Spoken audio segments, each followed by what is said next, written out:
Zaidi ya wananchi 1000 wamepatiwa matibabu ya kibingwa kwenye kambi ya madaktari bingwa wa upasuaji wa moyo, saratani pamoja na macho kutoka nchini Marekani katika hospitali ya rufaa ya mkoa wa Manyara, ambapo mamia ya wananchi kutoka sehemu mbalimbali wamesogezewa karibu huduma hizo.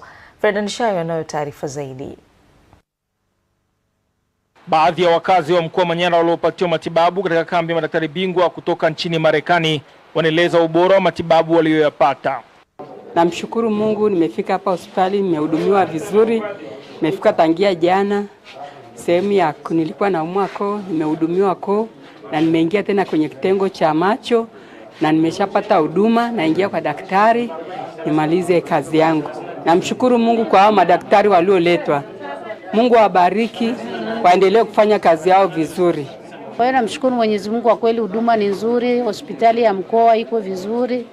Watu wanahudumiwa kwa wakati, huduma zote tumepata na tumemaliza. Sasa hivi tunasubiri tu kuandikiwa tarehe ya kurudi tena kliniki. Madaktari kutoka nchini Marekani walioletwa kwa ushirikiano wa taasisi ya The Norbert and Friends Mission na hospitali ya rufaa ya mkoa wa Manyara wanaeleza huduma walizotoa, ikiwemo upasuaji maalum wa kurekebisha makovu yaliyotokana na ajali au moto.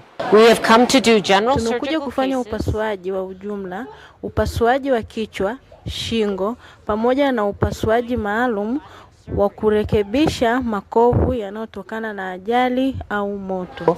Tumefanikiwa kuleta timu toka Chicago, Marekani kuja kushirikiana na hospitali na wanatimu na madaktari bingwa wa hospitali ya rufaa ya Manyara kuhakikisha wananchi wetu wa mkoa wa Manyara wanapata matibabu ya upasuaji bingwa na bingwa bobezi kwa magonjwa mbalimbali. Tumeleta timu ya madaktari bingwa ambao ni general surgeon. Kwa upande wake, mganga mfawidhi wa hospitali ya rufaa ya mkoa wa Manyara, Dr. Esige Mutajwa, amewataka wananchi kujitokeza kwa wingi kupata matibabu ya kibingwa.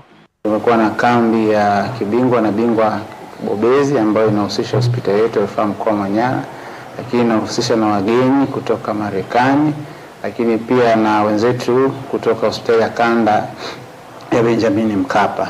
Na kambi hii itakuwa kwa siku 6, imeanza tarehe 19 na itaisha siku ya Ijumaa tarehe 24.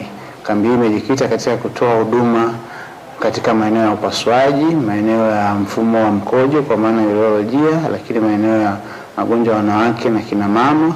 KCCO tumeweza kuleta madaktari bingwa wa macho kutoka hospitali yetu ya Benjamin Mkapa, lakini pia kutoka hospitali ya KCMC. Na katika timu hii tumekuja specialty mbalimbali, ikiwa kuna timu ya mfumo wa mkojo, kuna timu ya magonjwa ya ndani, timu ya mifupa pamoja na mifumo ya fahamu. Kutoka hapa katika hospitali ya rufaa ya mkoa wa Manyara, mimi ni Fred Shayo, ITV.